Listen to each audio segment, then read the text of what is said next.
Welcome to I'm Tonight. We're diving into a chilling Agatha Christie-style mystery, Killer in the Winterglass Arcade, featuring the brilliant Hercule Poirot. Settle in, grab a cozy blanket, and let's unravel this locked room puzzle together. Oh, and tell me in the comments where you're listening from. Chapter 1. The Glittering Facade. The Winterglass Arcade, nestled in the heart of London, shimmered like a jewel against the gray December sky of 1927. Its glass dome, a marvel of modern engineering, caught the fading winter light, casting prismatic reflections across marble floors polished to a mirror's sheen. Frosted chandeliers hung like frozen stars, their glow warming the bustling shoppers who wove through the arcade's elegant boutiques and tea rooms. The air hummed with the clink of coins, the rustle of silk, and the delicate strains of a string quartet playing a festive carol in the central atrium. It was a place of opulence, a sanctuary for the wealthy and, as Hercule Poirot would soon discover, a stage for murder. Poirot adjusted his impeccable mustache, his gray eyes sharp as they scanned the arcade. Clad in a tailored overcoat and polished shoes, he moved with the precision of a man who valued order above all else. His presence drew curious glances from passers-by, who whispered of the famous Belgian detective whose little gray cells had unraveled mysteries across Europe. Poirot, however, paid them no mind. He was here at the request of his old friend, Captain Arthur Hastings, whose cheerful telegram had promised a matter most intriguing, involving a wealthy client. Hastings, ever the enthusiastic Englishman, met Poirot near the atrium's gilded fountain, its waters sparkling under the chandelier's light. "Poirot, old chap," Hastings exclaimed, his face flushed with excitement. "You'll love this place. It's the talk of London. Shops, tea rooms, even a jeweler who claims his gems rival the crown jewels." His voice dropped conspiratorially. "Our client, Sir Reginald Ashford, owns the whole arcade. He's got a problem, though." Said Reginald Ashford awaited them at the fountain. A portly man in his 50s with a florid complexion and a garish waistcoat that clashed with his sober suit. His handshake was firm but nervous, his eyes darting, as if expecting a shadow to leap from the crowd. "Monsieur Poirot," he said, his voice low. "I'm in a spot of bother. Threats, you see. Anonymous notes slipped under my office door. Shadowy figures watching me from the atrium. I need your discretion, and your genius." Poirot inclined his head, his expression unreadable. "Monsieur, you speak of threats, but you must provide the details. These notes, what do they say?" Sir Reginald hesitated, glancing at the shoppers nearby. "They're vague but sinister." "Your time is short," one said. Another, "The arcade will fall." "I keep them locked in my desk. I'll show you tonight, after closing, when it's quieter." He gestured to the glass office above. "That room is my fortress, locked tight, key always with me. Yet I feel no safer." Poirot's eyes narrowed, taking in the office's elevated position. The glass walls, while elegant, made Sir Reginald a visible target. Yet the locked door and single staircase suggested security. "A fortress, you say, monsieur? Yet, even fortresses have their weaknesses. Tell me, who might wish you harm?" Sir Reginald sighed, leading Poirot and Hastings to a nearby tea room, its tables adorned with lace and silver teapots. As they settled with cups of Earl Grey, he outlined the suspects who orbited his life, each with a motive as sharp as a blade. Lady Beatrice Ashford, his wife, a vision of elegance in a sapphire gown, her auburn hair swept into a fashionable bob. She managed a boutique in the arcade, but her eyes lingered on a young jeweler's assistant, suggesting a heart divided. Mr. Victor Langston, the arcade's manager, a wiry man with a perpetual frown, clutching a ledger as if it were a lifeline. His meticulous nature hid a nervous disposition, and Sir Reginald hinted at lingering and offered a brittle smile. Victor Langston hovered near the tea room's entrance, checking his watch obsessively. Clara Duval, in her shop across the atrium, stitched with fierce concentration, her needle flashing. Edmund Gray sat at another table, his gaze fixed on Sir Reginald's office. Florence Hart bustled about, her laughter ringing a touch too loud. Julian Marsh, polishing a tray of emeralds in the jeweler's window, caught Lady Beatrice's eye and winked. "An intriguing cast, monsieur," Poirot murmured. "Each with a reason to resent you, perhaps. But resentment is not murder. We must observe. We must think." He tapped his temple, where his little gray cells hummed with anticipation. Hastings leaned forward. "What's your plan, Poirot? Shall we search the arcade? Those notes might hold the key." Poirot shook his head. "No, Hastings. First, we observe the human heart.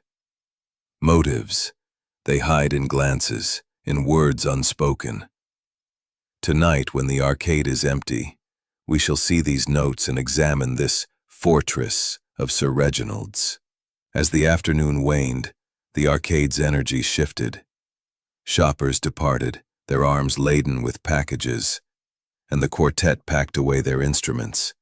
Poirot strolled the marble corridors, noting the arcade's layout, the atrium's open space, the narrow passages between shops, a maintenance ladder tucked behind a florist's stall, leading to the roof. The ladder was rusted, its rungs coated in dust, suggesting disuse. Yet Poirot's eyes lingered on it, his mind turning. At a haberdashery, he paused to admire a display of silk scarves, their colors vibrant against the shop's dark wood. Clara Duval emerged from her shop, her shawl a striking blue silk. "Monsieur Poirot," she said, her French accent soft but wary. "You are here to solve Sir Reginald's troubles, yes? Be careful. This arcade, it holds secrets." She vanished back into her shop before Poirot could reply. In the tea room, Florence Hart offered Poirot a scone, her hands trembling slightly. Sir Reginald daylight took on an eerie stillness as the clock neared 9 o'clock on that fateful December evening in 1927. The glass dome above, now a dark vault against the London night, reflected only the faint glow of the frosted chandeliers, their light dimmed to a ghostly flicker. The marble floors, polished to a mirror's sheen, echoed with the soft tread of Hercule Poirot and Captain Arthur Hastings as they ascended the wrought-iron spiral staircase to Sir Reginald Ashford's private office. The arcade's shops were shuttered, their displays of silks and jewels hidden behind velvet curtains, and the string quartet's music had long since faded, leaving only the trickle of the atrium's gilded fountain to break the silence. Poirot's polished shoes clicked on the iron steps, his gloved hand steady on the railing. Hastings, a step behind, clutched his hat nervously. "I say, Poirot," he whispered. "It's dashed quiet now. Gives me the creeps, this place after hours." Poirot's gray eyes gleamed in the low light. "Silence, mon ami. It reveals much. Listen, and the truth will speak." They reached the top of the staircase, where the glass-walled office stood like a sentinel overlooking the atrium. The door, A heavy oak panel framed in brass was firmly locked, its keyhole glinting in the chandelier's glow. Sir Reginald had promised to meet them here, to reveal the threatening notes that had plagued him. Hastings knocked sharply, his knuckles rapping against the wood. "Sir Reginald, it's Hastings with Monsieur Poirot." No response. He knocked again, harder. Silence. Poirot pressed his face to the glass, his mustache twitching as he peered inside. The office was elegantly appointed. A mahogany desk, a leather chair, shelves lined with ledgers, and a crystal decanter glinting on a sideboard. But what caught Poirot's eye was Sir Reginald, slumped over the desk, his garish waistcoat stained dark with blood. A silver letter opener, monogrammed with his initials, almost reverent. The crime impossible, no? Yet here it is, before our very eyes. He turned to Hastings. "Quickly, mon ami, fetch the others. We must see who is near, who is not." Hastings hurried down the staircase, his footsteps echoing in the empty arcade. Within moments, the suspects gathered at the base of the stairs, drawn by his urgent shouts. Lady Beatrice Ashford, her sapphire gown shimmering, clutched her throat and let out a stifled cry. "Reginald! Oh no!" Her eyes, wide with shock, flickered to the pearl earring visible through the glass. Mr. Victor Langston, the arcade's manager, stood frozen, his ledger slipping from his hands. "It can't be," he stammered, his face ashen. Miss Clara Duval, the French seamstress, wrapped her blue silk shawl tighter, her lips pressed into a thin line. Mr. Edmund Gray, the rival industrialist, frowned deeply, his cold eyes scanning the office. Mrs. Florence Hart, the tea-room proprietress, wrung her hands, her usual cheer replaced by a trembling whisper. Who could do such a thing? Mr. Julian Marsh, the jeweler's assistant, lingered at the back, his charming smile gone, his gaze fixed intently on the earring. Poirot raised a hand for silence. "Mesdames et messieurs, a tragedy has occurred. Sir Reginald Ashford is dead, murdered in his locked office. We must remain calm and wait for the authorities." He turned to Hastings. "Call Inspector Japp at once." As Hastings dashed to a nearby telephone, Poirot examined the door. The lock was intact, with no signs of tampering. The key inside suggested Sir Reginald had locked himself in. Yet the letter opener, his own by its monogram, implied a personal betrayal. The pearl earring nagged at Poirot's memory. He recalled Lady Beatrice wearing a similar pair that afternoon, though she now wore none. A clue, or a distraction? Inspector Japp arrived swiftly, his burly frame filling the atrium as he climbed the staircase with two constables.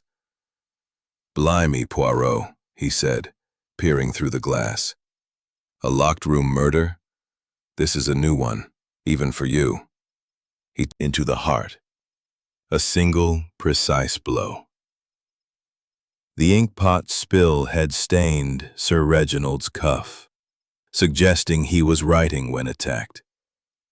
The note, "I know your secret," was written in his hand, but the pen lay untouched, as if he'd been interrupted. The pearl earring, delicate and solitary, lay near the desk's edge, its partner missing. Poirot examined the room's walls, tapping the glass gently. They were solid, seamless, offering no hidden panels. The ceiling, high and ornate, had a small vent for air, far too narrow for a person. The floor, solid marble, showed no trapdoors. The desk held only ledgers, a blotter, and the decanter, half full of brandy. A small safe in the corner was locked, its dial untouched. "The notes Sir Reginald spoke of," Poirot said to Japp. "They are likely in there. We must open it." Japp nodded, calling for the locksmith to tackle the safe.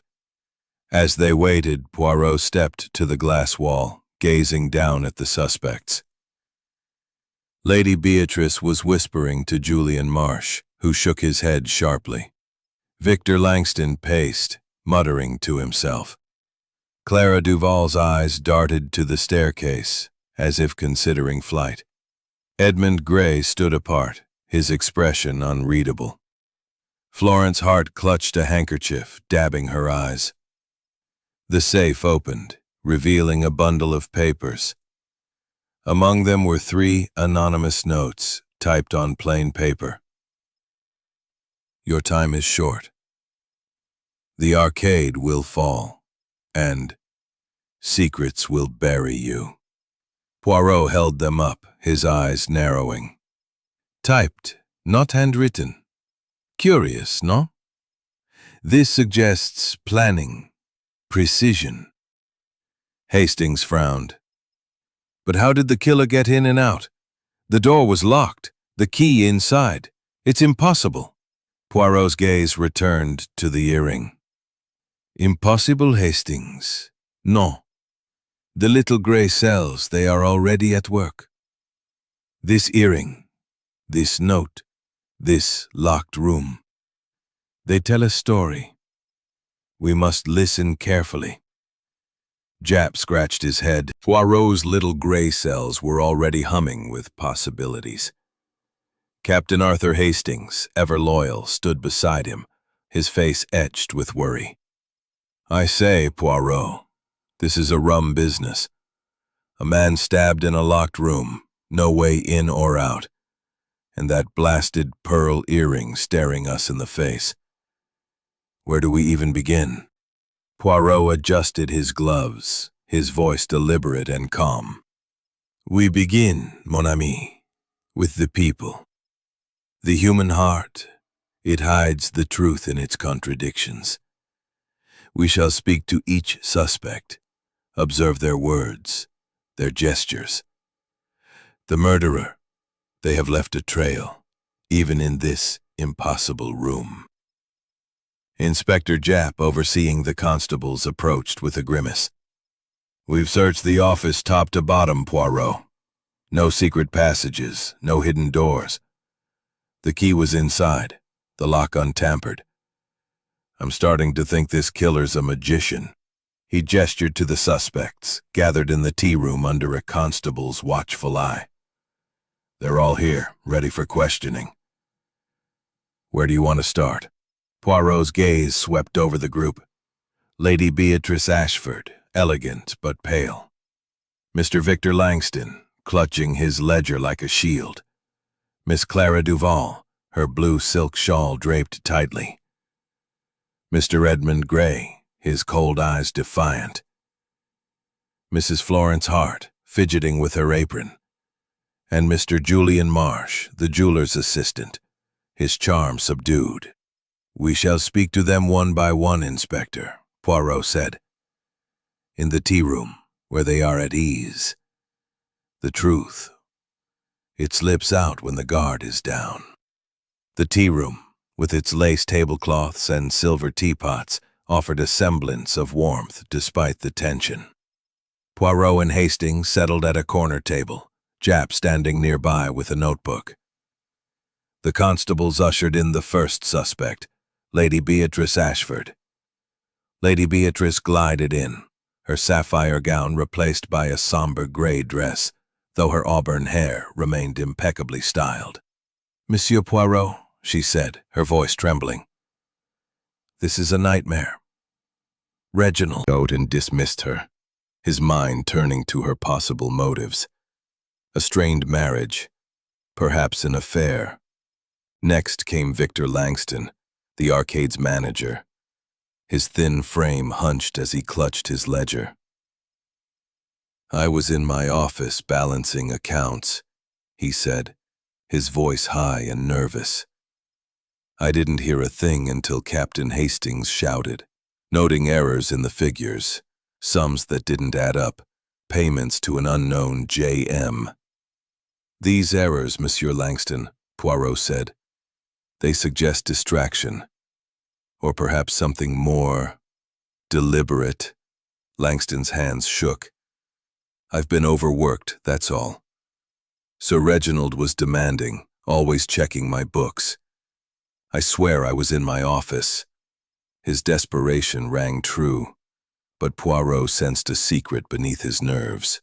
Miss Clara Duval entered next, her sharp features softened by fatigue. Her blue silk shawl, vibrant in the morning light, caught Poirot's eye. "Mademoiselle," he began, "you were sewing in your shop, oui? Yet your thread, it was mismatched, red thread on a white gown. Most curious." Clara's lips twitched, a flicker of defiance. "I was distracted, monsieur. A rush order for a client. I was alone in my shop until the commotion." Poirot recalled a scrap of blue silk caught on the staircase railing the previous night. "And this fabric," he said, holding up a sketch. "It matches your shawl, does it not?" Clara's eyes narrowed. "Many shawls are blue, monsieur. You're grasping at shadows." Her evasiveness intrigued him. Mr. Edmund Gray, the rival industrialist, strode in with an air of impatience. "I was in the tea room, having a late supper," he said brusquely. "Mrs. Hart can confirm it. I had no reason to kill Ashford, though we had our differences." Poirot pressed him on the business rivalry. "Sir Reginald refused to sell the arcade," Gray admitted. "But murder, preposterous." His confidence was unshaken. Yet Poirot noted his presence in the arcade so late was unusual. Mrs. Flora's eyes flicked to the door, where Lady Beatrice lingered. Poirot suspected a connection, perhaps romantic, that fueled tension. With the interviews concluded, Poirot stepped outside to examine the arcade's layout. The spiral staircase, visible from the atrium, offered no cover for a stealthy approach. The glass office walls revealed no hiding spots. A maintenance ladder tucked behind a florist's stall led to the roof, but its rusted rungs and dust suggested it hadn't been used in years. Yet Poirot lingered, noting a faint scuff mark on the staircase railing, where the blue silk scrap had been found. "A clue or a distraction?" he murmured. Hastings, trailing behind, suggested a secret passage. "It's the only explanation, Poirot. How else could someone get in?" Poirot shook his head. "No, Hastings. The arcade is modern, built for elegance, not mystery.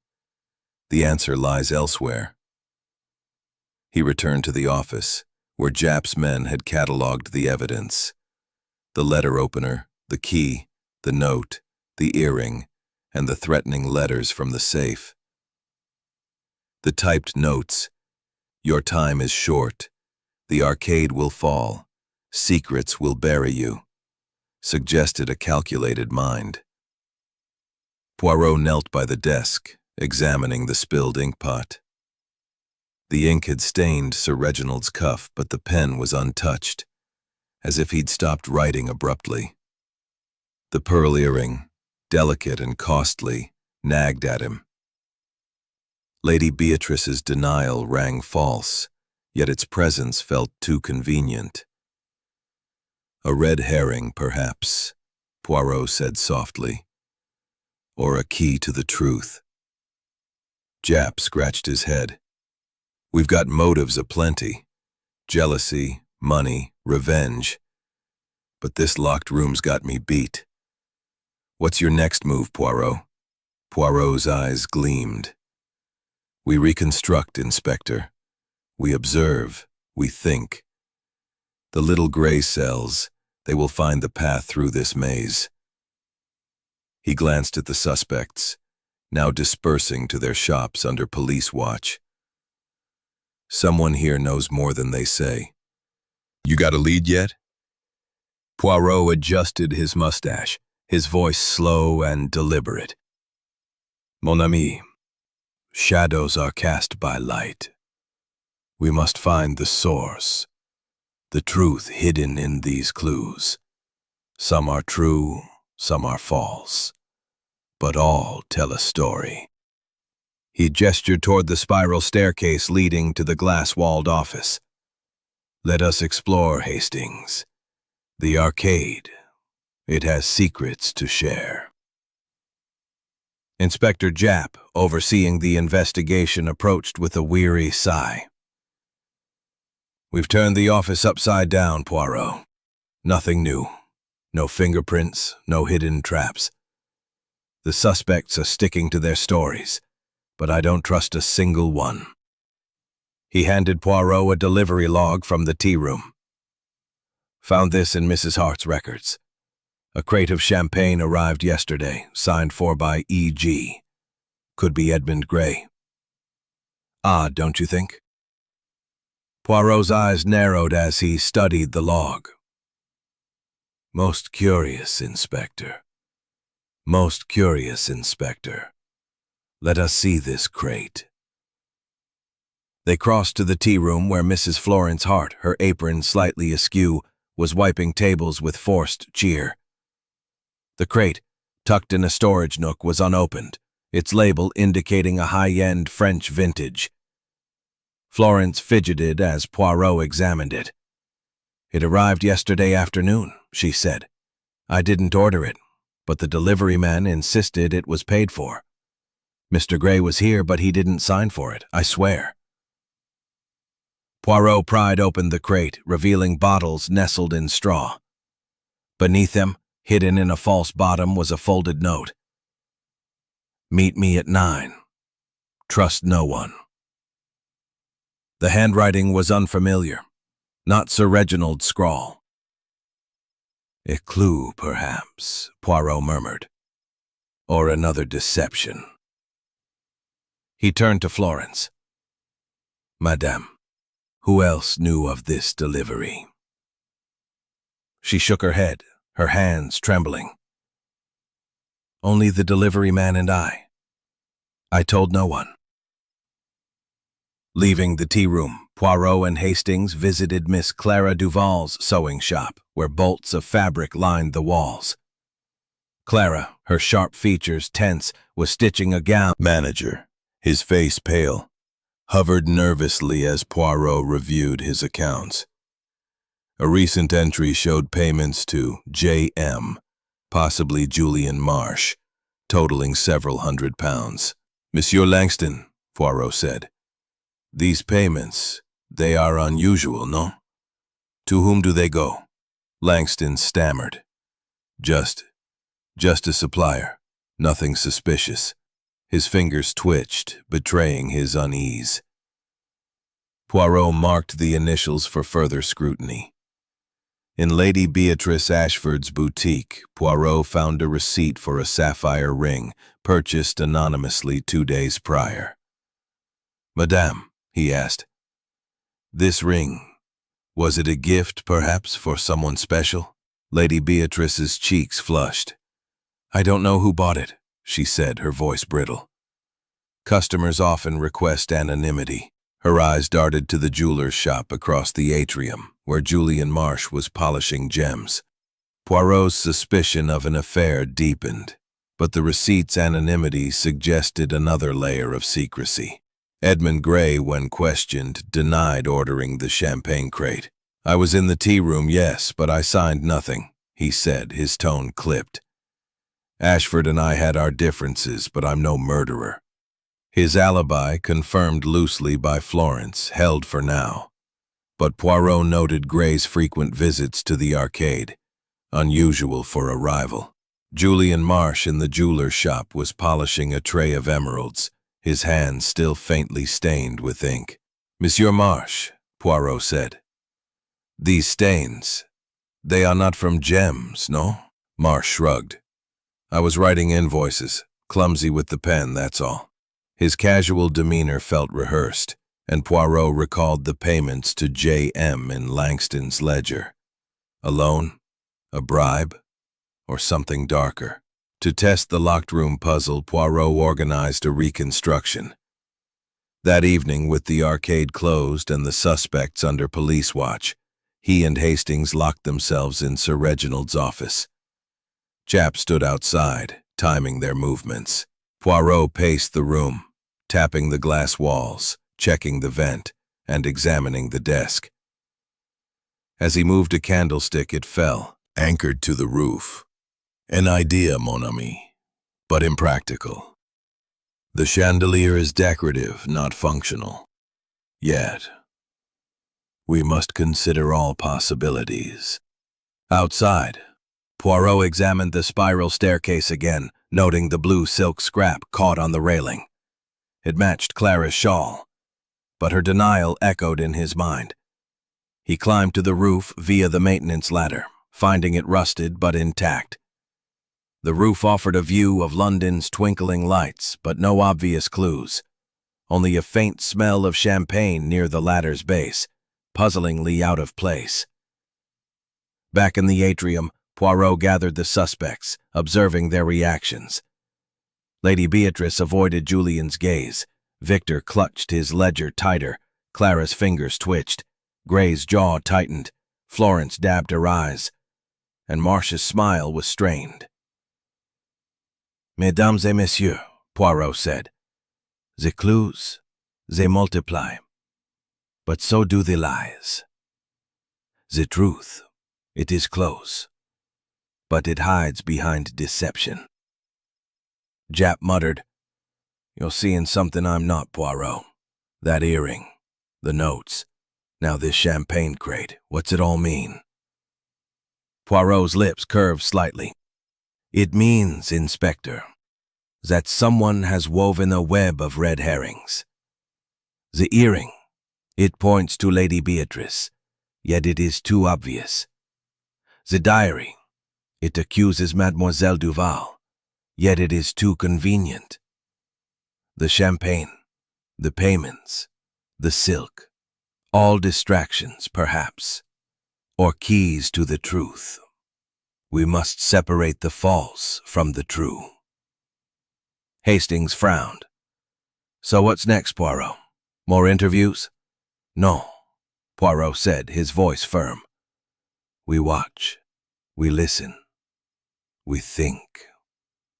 The murderer, they believe they are clever, but I, Hercule Poirot, am more clever still." Chapter 5. Complications and Twists. The Winterglass Arcade, its glass dome glowing faintly under a cloudy London sky in December 1927, seemed to pulse with secrets. The marble floors, polished to a mirror sheen, reflected the dim light of the chandelier. Respective shops.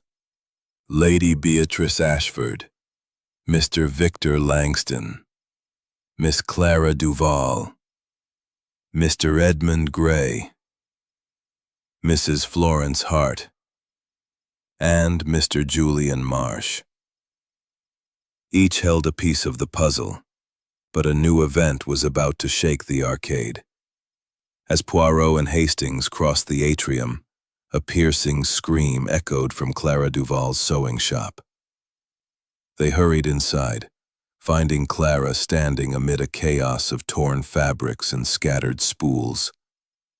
Her blue silk shawl lay crumpled on the floor, and her face was pale with fury. "My diary," she cried. "It's gone, stolen. Someone broke in last night." The shop's lock was forced, its contents strewn as if by a frantic hand. Poirot's eyes narrowed, recalling the diary's cryptic entries about her smuggling past and a possible connection to Sir Reginald. Inspector Japp, arriving with a constable, surveyed the scene. "Blimey, another crime? This arcade's cursed, Poirot." He turned to Clara. "Any idea who'd do this, Miss Duval?" Clara's gaze darted to Victor Langston, who lingered in the atrium, clutching his ledger. "Him," she said sharply. "He's been snooping around my shop for weeks, always asking questions about my clients. He knew about the diary." Langston, summoned by Jap, paled at the accusation. "I swear, I didn't touch her shop," he stammered. "Yes, I've watched her, but only because Sir Reginald asked me to keep an eye on everyone. He was paranoid." Poirot noted Langston's trembling hands, suspecting his watching hid a deeper motive. "Monsieur Langston," he said, "you admit to spying, yet you claim innocence. What else did Sir Reginald ask of you?" Langston hesitated, then admitted. He thought someone was stealing from the arcade. Small sums, missing stock. He didn't trust anyone, not even his wife. This revelation cast a new light on the suspects, suggesting Sir Reginald's paranoia had stirred resentment to an affair with Lady Beatrice.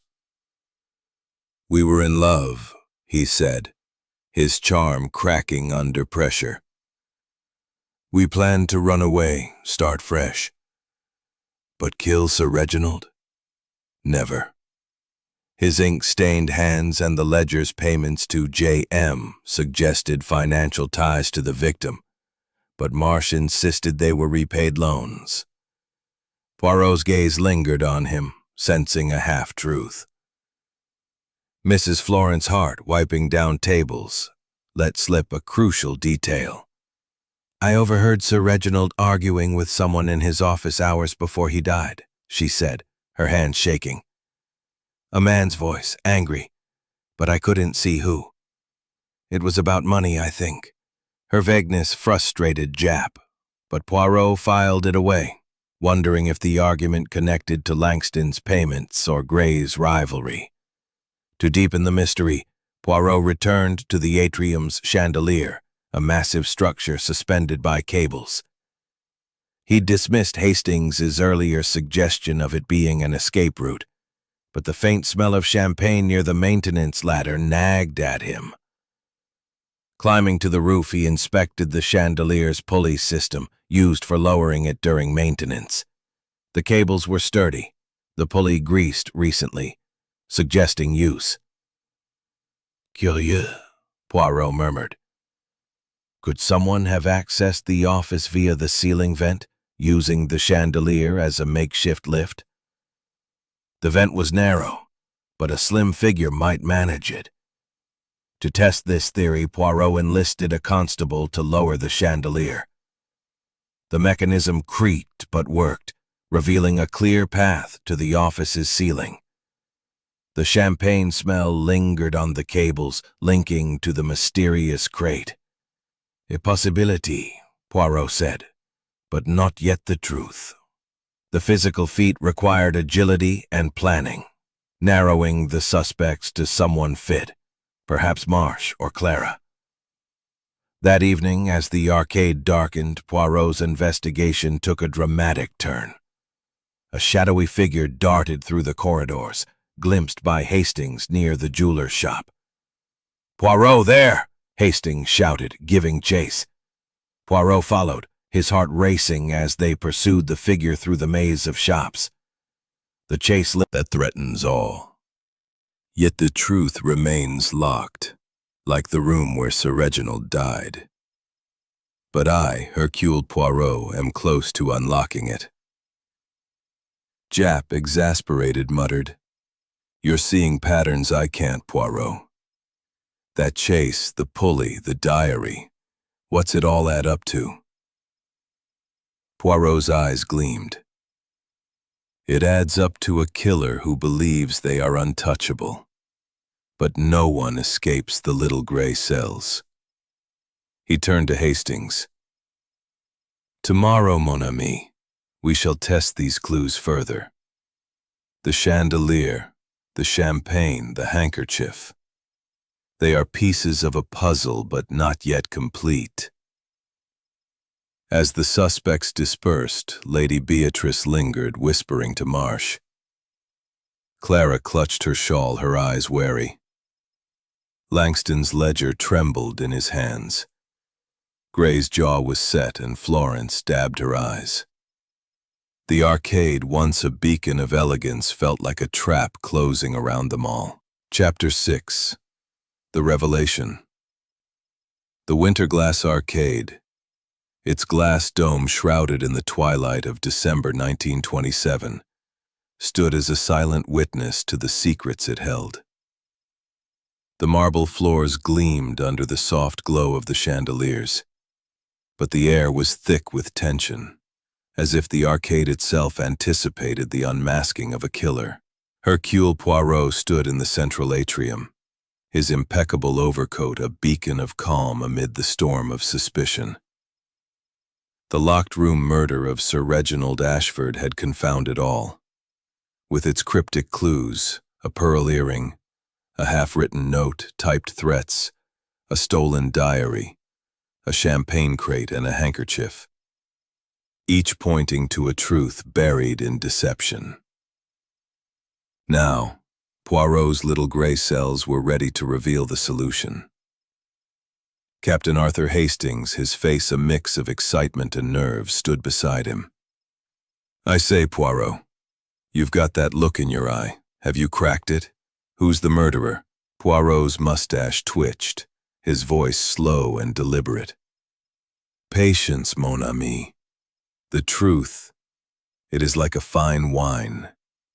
It must be savored, not rushed." Mrs. Florence Hart, wringing her hands. And Mr. Julian Marsh, his charm faltering. Poirot stood before them, his presence commanding. "Mesdames et messieurs," he began, his voice warm yet authoritative. "A crime most foul has been committed in this arcade. Sir Reginald Ashford was murdered in a locked room, a puzzle designed to deceive. But I, Hercule Poirot, have seen through the deception. The killer is among you, and tonight the truth shall be revealed." A murmur rippled through the group. Lady Beatrice's hand tightened on her handbag. Langston's ledger trembled. Clara's eyes narrowed, Gray's jaw clenched, Florence gasped, and Marsh shifted uneasily. Poirot raised a hand for silence. "Let us review the facts. Sir Reginald was stabbed with his own letter opener in an office locked from the inside, the key beside him. A pearl earring, a half-written note, "I know your secret," and typed threats were found. A champagne crate, a stolen diary, a handkerchief, and a pulley system. All clues, yet some are false, meant to mislead. He paced, his gaze sweeping over the suspects. First, the earring. It resembles one worn by Lady Beatrice, yet she denies it was hers. Too convenient, no? A red herring planted to implicate her. The diary, stolen from Mademoiselle Duval and found in Monsieur Gray's briefcase, suggests a frame-up. The champagne crate, signed E.G., points to Gray, yet he denies it. The handkerchief, marked J.M., accuses Monsieur Marsh. And the payments to J.M. in Monsieur Langston's ledger. Another thread in this web. Japp interrupted. "But the locked room, Poirot. How'd the killer get in and out?" Poirot's lips curved into a faint smile. "The locked room, Inspector, is the key. The murderer used the chandelier's pulley system, accessed via the maintenance ladder to the roof. They lowered themselves through the ceiling vent, a narrow passage but possible for a slim, agile person. Handkerchief, dropped during your flight through the arcade, was no accident. It was yours, marked by your own hand. And the champagne crate, its rope used for the pulley, carried the scent you could not erase." Lady Beatrice cried out, "Julian, no!" Marsh's shoulders slumped, but he shook his head. "You're guessing, Poirot. The pulley, anyone could have used it." Poirot's eyes gleamed. No, monsieur. Only you had the agility, the motive, and the opportunity. Sir Reginald discovered your affair and threatened to ruin you. You planned the murder, using the arcade's closing hours to execute your scheme. The earring, stolen from Lady Beatrice's boutique, was meant to cast suspicion on her. The diary, taken from Mademoiselle Duval, was planted to confuse.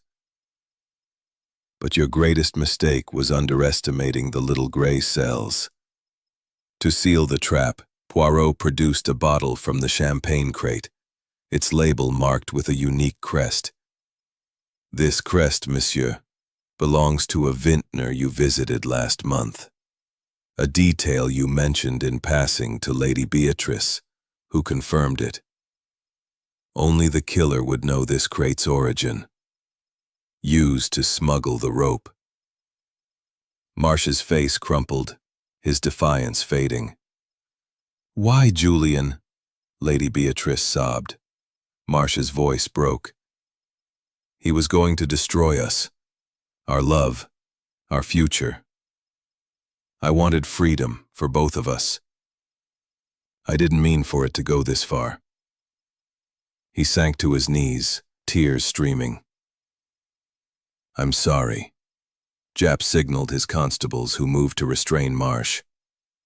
Well done, Poirot, Japp said, shaking his head. I'd never have seen that pulley trick. You're a marvel. Poirot inclined his head modestly. It is merely a matter of order and method, Inspector. The clues, they spoke clearly. The ink, the rope, the motive. The locked room was but a stage for the killer's performance. But no stage can hide the truth from her. Need a full report, Poirot. But I reckon this case is closed. What's next? Poirot's eyes twinkled. Next, Inspector, we ensure justice is served, and perhaps a cup of tisane to soothe the mind. He turned to the suspects, now dispersing with a mix of relief and sorrow. Mesdames et messieurs, the truth has set us free. But beware, the heart, it holds many secrets. The arcade's fountain trickled on, a quiet reminder of the night's revelations. Poirot adjusted his hat, ready to conclude the case, his mind already turning to the final steps of justice. Chapter 7. Justice served. The Winterglass Arcade, its glass dome catching the pale light of a December morning in 1927, stood as a monument to both elegance and tragedy. The marble floors gleamed under the soft glow of the chandeliers, but the air carried a somber weight, as if the arcade mourned its fallen owner, Sir Reginald Ashford. Hercule Poirot stood in the central atrium, his impeccable overcoat and polished shoes a stark contrast to the subdued mood. The revelation of Julian Marsh as the murderer had shocked the arcade's denizens, and now, with the truth laid bare, the time had come to restore order to this glittering stage of deceit. Captain Arthur Hastings, his face a mix of relief and melancholy, stood beside Poirot, gazing up at the glass-walled office where the crime had occurred. Well, Poirot, you've done it again, he said, his voice tinged with admiration. Unraveled a locked-room murder that had us all stumped. But I can't help feeling sorry for them, Lady Beatrice especially. What happens now? Poirot adjusted his mustache, his gray eyes calm yet resolute. Now, mon ami, justice takes its course. The truth, it has been uncovered, but the heart, it must heal.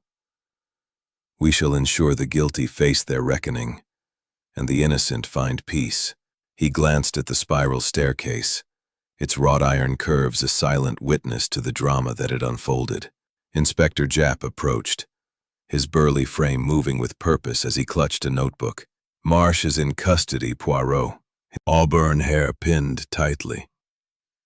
Mr. Victor Langston hovered near the counter, his ledger finally set aside, his face pale but composed. Miss Clara Duval, her blue silk shawl draped loosely, sipped tea with a newfound calm. Mr. Edmund Gray stood by the window, his cold eyes softened by reflection. Mrs. Florence Hart bustled about, her cheerful demeanor returning as she served scones to the group. Poirot took center stage, his presence commanding, yet compassionate. "Mesdames et messieurs," he began, his voice warm and measured. "The tragedy of Sir Reginald's death has shaken this arcade, but the truth has been revealed. Monsieur Julien Marsh, driven by fear and love, committed a crime most heinous. Yet in understanding his motives, we may find closure." Lady Beatrice's eyes filled with tears. "Monsieur Poirot, how could I not see it? Julien, I thought he loved me. But to kill Reginald—" Her voice broke and she buried her face in her hands. Poirot approached, his tone gentle. "Madame, the heart, it blinds us to the faults of those we love. You are not to blame. Sir Reginald's decision to sell the arcade threatened many, but Marsh's actions were his own." He turned to the group. "Let us recount the crime so all is clear. Monsieur Marsh, knowing Sir Reginald planned to expose his affair and demand repayment of loans, devised a plan. He used the chandelier's pulley system, accessed via the maintenance ladder, to enter the office through the ceiling vent. He stabbed Sir Reginald with the letter opener, a weapon of opportunity, and planted the pearl earring stolen from Madame Ashford's boutique to cast suspicion on her. He locked the door from the inside, leaving the key, and escaped via the pulley, believing the locked room would baffle us." Clara Duval set down her teacup, her sharp features softened. "And my diary? Was that part of his scheme?" Poirot nodded. We nodded. "They were, monsieur. Marsh borrowed heavily from Sir Reginald, and when repayment was demanded, it fueled his desperation. Your ledger, though flawed, told the truth." Poirot paced, his voice rising with conviction. "The locked room, it was no mystery to the murderer. Marsh's agility, his knowledge of the arcade's mechanics, and his access to the champagne crate made it possible. The ink stains on his hands betrayed his handling of the threatening notes, typed to conceal his identity. The handkerchief dropped in his flight was his final mistake. The truth, it always reveals itself to those who seek it." Lady Beatrice looked up, her eyes red but resolute. "What now, Monsieur Poirot?" "The arcade. It was Reginald's legacy. Can we keep it alive?" Poirot smiled softly. "Madame, the arcade is yours to lead. You have the strength to preserve it, to honor your husband's memory. The others, they depend on you." Clara Duval spoke, her French accent firm. "I'll stay. My shop, it's my new beginning. No more secrets." Langston nodded. "I'll fix the accounts, make things right." Florence beamed. "The tea room will keep serving, brighter than ever." Gray, less certain, shrugged. "I've no quarrel with the arcade now. I'll leave you to it." Jap, scribbling in his notebook, grunted. "Case closed, then. Marsh'll face trial, and I reckon he'll get what's coming. Anything else, Poirot?" Poirot's gaze softened, taking in the atrium's beauty. Only this, Inspector. The human heart. It holds many secrets. But the little gray cells, they uncover all. This arcade, it will heal, as will those who call it home. He turned to Hastings. Come, mon ami. The snow falls outside, and a tisane awaits us. As they stepped into the London night, the arcade's lights twinkled behind them, a beacon of resilience. The snow fell softly, blanketing the city in quiet, and Poirot's thoughts turned to the next mystery. His mind ever ready for the commit a locked room crime had shaken the arcade's denizens, but it had also freed them from suspicion. Now, with justice served, Poirot prepared to depart, his work seemingly complete. Yet his little gray cells hummed, sensing an unfinished thread in this intricate tapestry.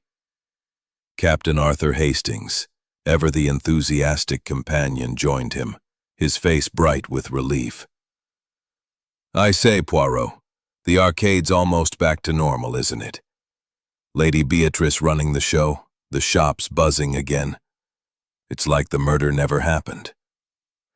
Ready for a well-earned rest? Poirot's mustache twitched, his voice slow and deliberate. Mon ami, the surface, it sparkles, but beneath, the heart of the arcade still beats with secrets. I sense something unresolved. We shall linger a moment longer. He glanced at the spiral staircase leading to Sir Reginald's glass-walled office, now empty, its door locked once more. Inspector Japp, his burly frame weaving through the crowd, approached with a grin. Poirot, you're still here? Marsh is behind bars. Trial set for January. The case is airtight. Your pulley trick sealed it. Why the long face? He gestured to the bustling atrium. Look at this place. Business as usual. Poirot inclined his head. Oui, Inspector. But order, it is not always peace. I wish to speak with the others, to ensure the arcade heals. He led the way to the tea room where the remaining suspects, now cleared, gathered, their lives reshaped by the tragedy. The tea room with its lace tablecloths and silver teapots buzzed with quiet chatter. Lady Beatrice Ashford, in a deep green dress that softened her morning black, sat at a central table, her auburn hair gleaming under the chandelier's light. She was reviewing a ledger, her expression resolute. Mr. Victor Langston, his nervous demeanor eased, sipped tea nearby, his corrected accounts neatly stacked. Miss Clara Duval, her blue silk shawl replaced by a practical gray one, chatted with a customer about a new gown. Mr. Edmund Gray, his rivalry with Sir Future. No more hiding my past. I've even started designing for Lady Beatrice's boutique. Her candor surprised Poirot, who noted her transformation from guarded to open. Langston cleared his throat. I've fixed the ledgers, Monsieur Poirot. No more errors. I owe it to Sir Reginald to keep things honest. His sincerity rang true, and Poirot sensed his relief at being free from suspicion. Florence Hart offered Poirot a scone, her smile bright. The tea room's busier than ever thanks to you. People are curious. Some call it the Poirot Mystery. I'm just glad we can move on. Her warmth was genuine, but Poirot caught a fleeting glance toward the atrium, as if something troubled her. Gray, standing apart, shrugged. I've no reason to linger here. My business is elsewhere now. Ashford's gone, and so's my quarrel. His departure seemed final, yet Poirot wondered if his rivalry had truly ended. As the conversation continued, a young shop assistant approached, her face pale. Monsieur Poirot, there's something odd in the arcade storeroom. I found it while restocking. Papers, hidden in a crate. Intrigued, Poirot followed her, with Hastings and Jap in tow, to a cramped storeroom behind the florist's stall. There, tucked in a wooden crate, was a bundle of documents tied with twine. Among them was a letter, written in Sir Reginald's hand, addressed to "My dearest Beatrice." Poirot read aloud, his voice measured. "My love, if you read this, I am gone. Forgive my secrecy, but I plan to sell the arcade to protect you. I uncovered a plot. Someone close seeks to ruin us. The initials J.M. are the key. Trust no one but Poirot." The letter was dated the day before the murder, its ink fresh. Hastings gasped. "Good Lord, Poirot! This confirms Marsh was the threat, but was there more to it? Another plot?" Poirot's eyes narrowed. "Perhaps, mon ami. This letter suggests Sir Reginald knew more than he revealed. We must ensure no other danger linger." Turned to Gray, whose frequent visits to the arcade were now suspect.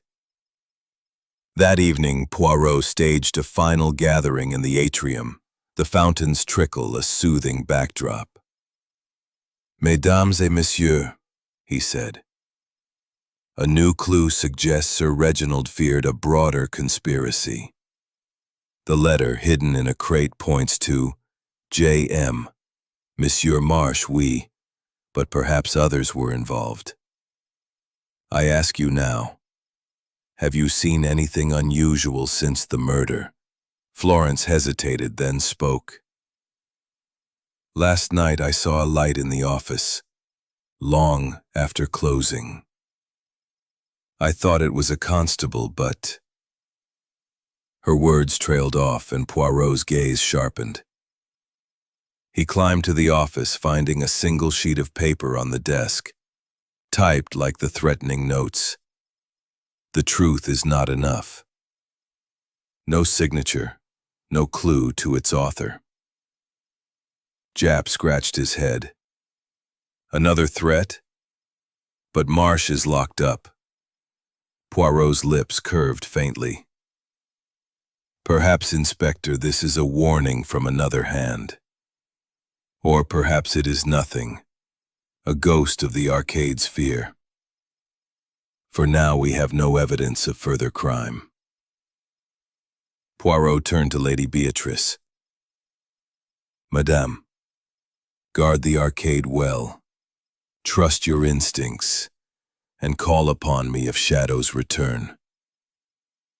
To the others he added, "Live honestly, for the little gray cells, they are always watching." As Poirot and Hastings stepped into the snowy London night, the arcade's lights twinkled behind them, a beacon of resilience. Hastings shivered. A new mystery, Poirot? Or just the arcade's ghosts? Poirot smiled. "Ghosts, mon ami? No. Only the echoes of human hearts. But I, Hercule Poirot, am ready for whatever comes next." They walked on, the snow falling softly, the arcade's secrets resting. For now. Chapter 9. Whispers in the Glass. The Winterglass Arcade, its glass dome shimmering under the frosty glow. "The office last night, it's got me rattled. Marsh is locked up, so who's stirring trouble now? Are we dealing with a new villain?" Poirot adjusted his mustache, his voice slow and deliberate. "Mon ami, the arcade, it whispers to us. The letter from Sir Reginald, the lavender scent, the typed note, they suggest a shadow beyond Monsieur Marsh. We must listen closely, for the truth, it hides in the smallest details." He glanced at the spiral staircase, its wrought iron curves leading to the glass-walled office, now a silent sentinel over the bustling arcade. Inspector Japp, weaving through the crowd with a constable in tow, approached with a skeptical frown. "Poirot, you're chasing ghosts now. Marsh confessed, case closed. That note's probably some prank, kids maybe, or a disgruntled employee. Why stir the pot?" Poirot's lips curved faintly. "Inspector, a prank does not carry the scent of lavender, nor does it echo Sir Reginald's fears of a conspiracy. I propose we investigate this storeroom crate and the perfumery, for they hold the key to this new mystery." He led the way to the florist's stall where the crate containing Sir Reginald's letter had been found, its lavender scent lingering like a clue. The storeroom, cramped and dimly lit, smelled of earth and flowers, with crates stacked haphazardly. Poirot examined the wooden crate, its boards marked with faint scratches, as if pried open recently. The letter inside, addressed to Lady Beatrice, had warned of a plot, and mentioned J.M., presumably Julian Marsh. But its lavender scent pointed elsewhere. "This scent," Poirot mused. "It is from the perfumery, We must speak to the clerk." At the perfumery, a small shop fragrant with rose and lavender, the young clerk, Miss Emily Tate, fidgeted under Poirot's gaze. "I told you, monsieur. I saw a cloaked figure near the storeroom the night before Sir Reginald's murder," she said, her voice trembling. "They were tall, quick, gone before I could see their face." Scent. A note. Sir Reginald feared a conspiracy, and I believe it lingers. Have any of you noticed unusual visitors? Perhaps someone purchasing Lavande Royale? Lady Beatrice frowned. "I've been too busy to notice, Monsieur Poirot. The arcade's accounts are a mess, and I'm struggling to keep up." Langston, defensive, added, "I've seen no strangers, only regular customers." Clara hesitated, then said, "A tall man in a cloak came to my shop last week, asking about silk prices, but he didn't buy anything. I thought he was odd." Florence nodded. "I saw someone like that near the tea room, too, hovering by the storeroom. I didn't think much of it then." Poirot's eyes gleamed. "A cloaked figure, This is no coincidence. We must search for evidence of their intent." He led Hastings and Japp to the office, where the typed note, "The truth is not enough," had been found. A closer inspection revealed a faint smudge on the paper, a fingerprint in lavender-scented wax. "Mon Dieu," Poirot murmured. "This is no prank. Someone wishes to unsettle the arcade." To test his theory, Poirot staged a subtle trap.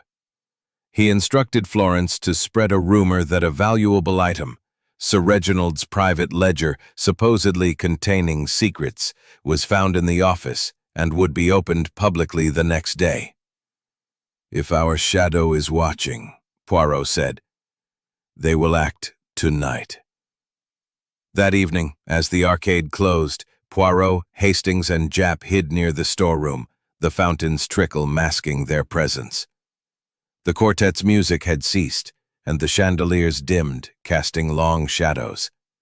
At midnight, a cloaked figure emerged, moving stealthily toward the storeroom. Hastings whispered, "There they are," but Poirot signaled for silence, watching as the figure pried open a crate, searching frantically. Japp sprang forward, tackling the figure, who struggled briefly before being restrained. The hood fell back, revealing not Edmund Gray, as Poirot half expected, but a stranger. Revenge. He addressed the suspects, gathered in the atrium by morning. Mesdames et messieurs, the arcade is free of its shadows. Monsieur Vane sought to exploit your grief, but he is no murderer. Live well, and let the arcade shine. Lady Beatrice, tears in her eyes, vowed to protect the arcade. Clara and Langston pledged their loyalty, and Florence's smile returned fully. As Poirot and Hastings stepped into the snowy London night, the arcade's lights glowed behind them, a symbol of resilience. Hastings grinned. "Another case solved, Poirot. That lavender trick? Brilliant." Poirot smiled. "The little gray cells, mon ami. They hear even the softest whispers. Now, a tisane awaits." The snow fell, and the arcade stood strong, its secrets finally at rest. Chapter 10.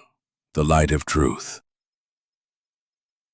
The Winterglass Arcade, bathed in the golden light of a late December morning in 1927, stood as a beacon of resilience in the heart of London.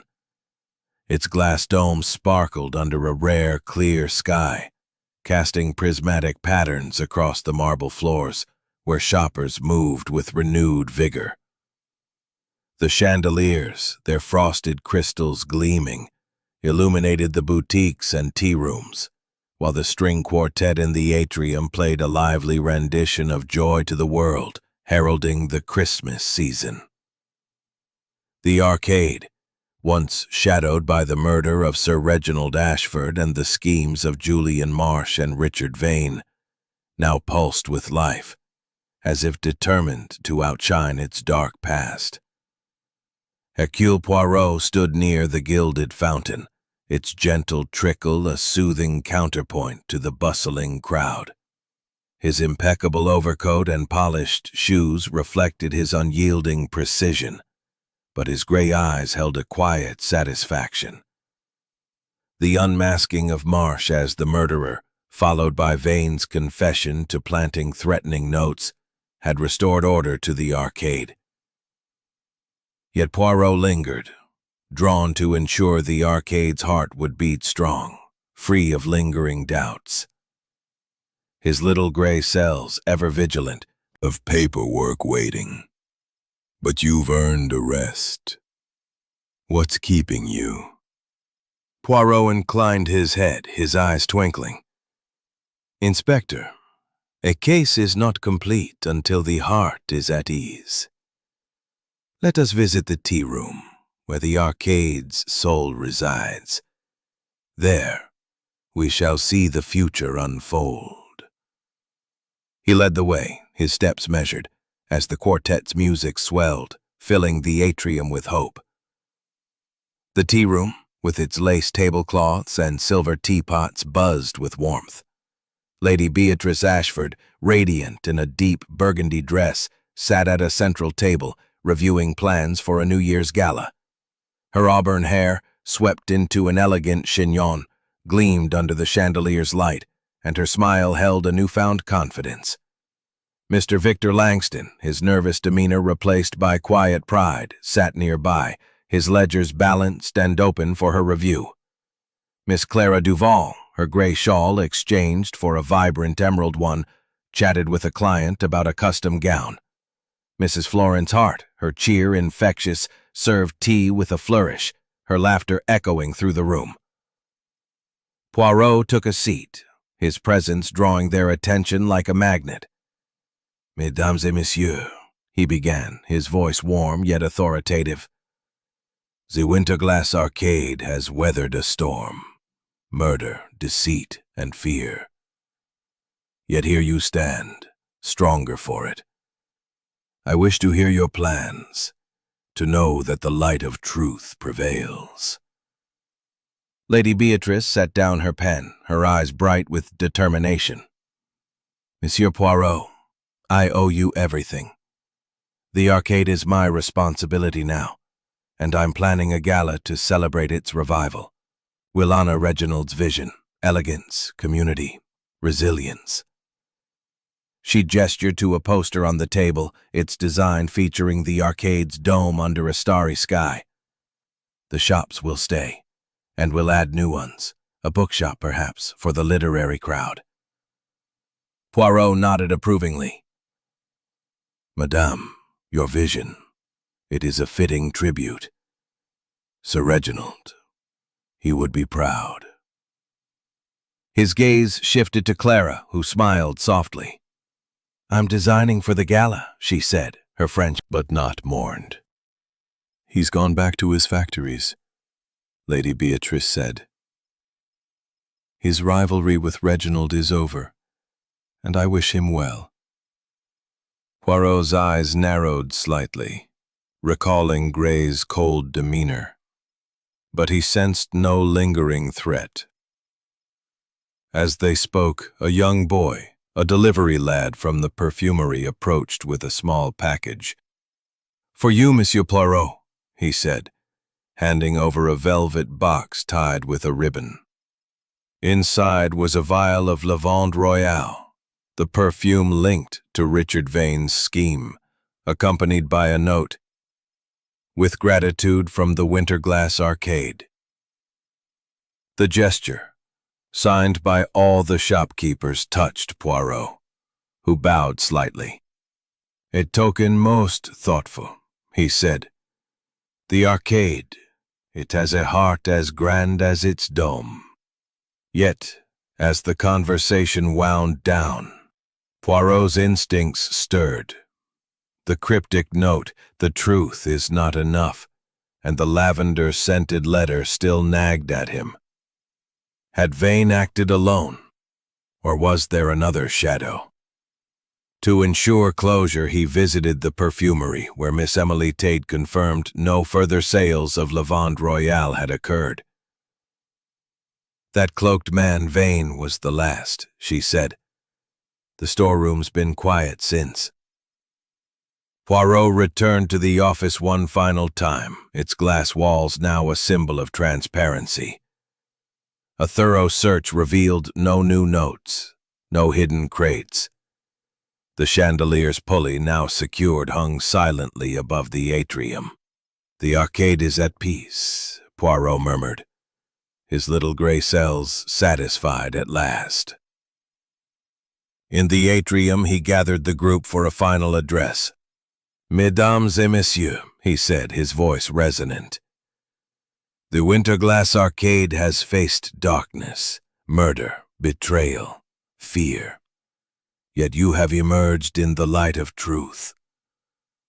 Carry this strength forward, and let no shadow dim your resolve." Lady Beatrice clasped his hand.